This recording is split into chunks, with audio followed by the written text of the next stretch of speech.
Ey ağır gündə nicat qapısını açan, ey bütün çətinlikləri qüdrəti ilə asan eləyən, olacaqlar hamısı sənin qüdrətini bildirir, hər şey sənin əlindədir, verdiyin güclə hərəkət edirik, hər bir işində ədalətli olan sənsən, pislikləri sən bizdən uzaqlaşdırırsan, çıxılmaz vəziyyətdə olana nicat verən sənsən, ilahi çətinliyə düşmüşəm və o məni çox incidir.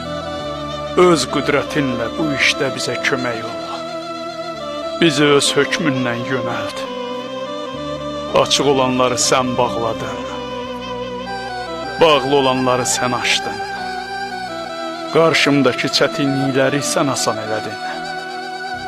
Dar günümdə sən mənə dayaq oldun, uca və əzəmətli Allahım. Peyğəmbər və onun ailəsinə salamın olsun. Allahım, fərəc qapılarını üzümə aç. Mənə bu